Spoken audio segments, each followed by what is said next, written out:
इंसानों के लिए हानिकारक चीजें यहाँ उत्तरी चेन्नई में डंप कर दी जाती हैं। हमें लोगों को ये बातें बतानी होंगी क्योंकि इसका असर हम पर ही पड़ता है। ये है शक्तिवेल, व्यासाई थोड़हरगल के 8 फोटोग्राफरों में से एक, जो उत्तरी चेन्नई के व्यासरपाड़ी में युवाओं का एक स्वयंसेवी समूह है। इन्होंने एंगल थरुक्कल, एंगल कदैगल यानी हमारी गलियां हमारी कहानियां नाम की फोटो प्रदर्शनी लगाई है। बार बार सुनाई जाने वाली कहानियां सत्ताधारियों की हैं और लोग कमजोर और बेआवाज बने रह जाते हैं। ये पहल इस सवाल की शुरुआत है कि अगर लोग अपनी ही जबान में अपनी दास्तान सुनाएं तो कैसा रहेगा।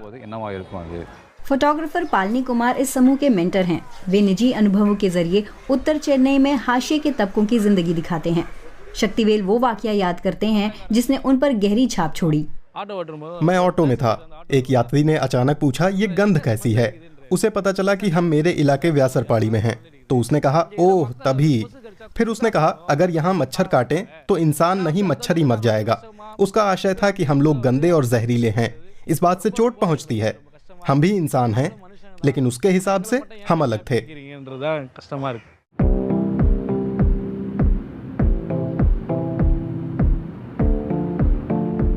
इस घटना से निराश शक्तिवेल ने कोडेयंगूर डंपयार्ड पर एक फोटो सीरीज करने का फैसला किया। ये जगह उनके इलाके व्यासरपाड़ी से बस 1 किलोमीटर दूर है। कोडेयंगूर शहर के 2 डंपयार्ड में से एक है, जो फुटबॉल के करीब 190 मैदानों जितना बड़ा है। यहाँ 40 साल से ज्यादा वक्त से कूड़ा फेंका जा रहा है। मुझे वो घटना अच्छे से याद है। ट्रकों से कचरा गिराया जा रहा था और उसमें पानी से आधी भरी एक बोतल थी। कूड़ा बीनने वाली एक लड़की उसी बोतल से पानी पीने लगी। मैंने पूछा कि वो ऐसा क्यों कर रही है, तो वो बोली कि बोतल बाहर से गंदी है लेकिन उसमें भरा पानी साफ है, हम इसे पीते हैं। लोग कहते हैं कि वक्त बदल रहा है, लेकिन सच्चाई ये है कि उसके जैसे लोग अब भी हैं जो जिंदा रहने के लिए जूझ रहे हैं।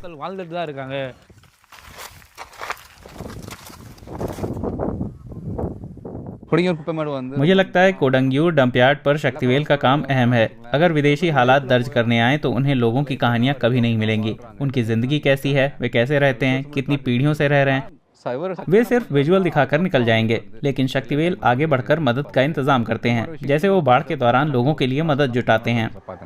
डंपयार्ड से प्रभावित परिवारों के हालात दिखाती हुई शक्तिवेल की तस्वीरें पर्यावरणीय दुर्दशा और सामाजिक नाइंसाफी भी उजागर करती हैं। उत्तरी चेन्नई पीढ़ियों से जो भेदभाव झेल रहा है उसे भी दिखाती हैं। सामाजिक कार्यकर्ता बेनिशा उत्तरी चेन्नई में वायु प्रदूषण पर एक रिपोर्ट पर काम कर रही हैं और बताती हैं कि हाशिए के तबकों की सबसे बड़ी आबादी वाला ये इलाका किस तरह बहुत प्रदूषण फैलाने वाले उद्योगों के बोझ से भी दबा है। इस सच से इनकार नहीं किया जा सकता कि हम लोग उत्तरी चेन्नई के संसाधनों का दोहन कर रहे हैं और उसे विकसित होने से रोक रहे हैं। हमें ज़रूरत की सारी चीज़ें वहीं से मिलती हैं, थर्मल ऊर्जा संयंत्रों की बिजली और पेट्रोलियम उत्पाद, यहाँ तक कि कुशल कामगार भी उत्तरी चेन्नई से ही आते हैं। बेनिशा बताती हैं कि शोषण भरे ये तरीके प्रचंड गर्मी और अप्रत्याशित बारिश जैसी जलवायु परिवर्तन से जुड़ी मौसमी घटनाओं की सबसे ज्यादा चपेट में आए लोगों पर प्रत्यक्ष और प्रतिकूल असर डालते हैं। जलवायु परिवर्तन एक ही दिन में तबाही मचाकर हर किसी को अपनी चपेट में नहीं ले लेता।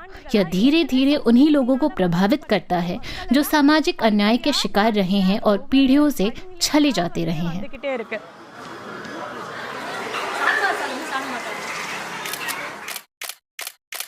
क्योंकि ये उनका घर है तो इन फोटोग्राफरों के पास यहाँ जीवन की पेचीदगियाँ समझने की एक खास निगाह है। जैसे उस फोटो को देखिए, मुझे कभी इसका ख्याल भी नहीं आता। पालनी 2003 में चेन्नई में आई विनाशकारी बाढ़ की शक्तिवेल की एक फोटो की ओर इशारा करते हैं। वे कहते हैं कि वंचित समुदायों के युवा जलवायु आपदाओं के फौरी प्रभावों को बाहरी लोगों की अपेक्षा बेहतर ढंग से उकेरते हैं। चेन्नई में वेलाचेरी और मणिपक्कम जैसे इलाके व्यापक रूप से सुरक्षित थे, लेकिन उसी दौरान उत्तरी चेन्नई डूब रहा था। इस पर किसी का ध्यान नहीं था, तो मैंने इसे डॉक्यूमेंट करने का फैसला किया। मैंने खतरा उठाया और यहाँ इमारत की छत से ये फोटो खींची।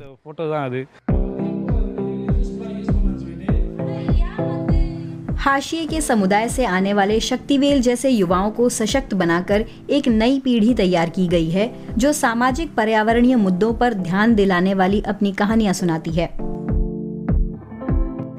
यहाँ की स्थिति के बारे में जागरूक करना हमारा कर्तव्य है, क्योंकि कोई और इस ओर ध्यान देने वाला नहीं है। इसे डॉक्यूमेंट करने की सबसे बड़ी वजह यही है। ये तस्वीरें लोगों का नजरिया फौरन नहीं बदल देंगी, लेकिन तस्वीरें कई ऐसी बारीक चीजों के बीच संबंध स्थापित करती हैं। मैं उत्तरी चेन्नई का जीवन दर्ज करते रहना चाहता हूँ, दुनिया भर में अपना काम शेयर करते रहना चाहता हूँ। मुझे यकीन है मैं कर पाऊंगा। 2 दिनों की प्रदर्शनी में युवा फोटोग्राफरों ने उत्तरी चेन्नई के लोगों की मुश्किलें दिखाईं। दर्शकों की भीड़ देखकर कहा जा सकता है कि प्रदर्शनी का असर हाशिए के समुदाय के बाहर तक दिख रहा है।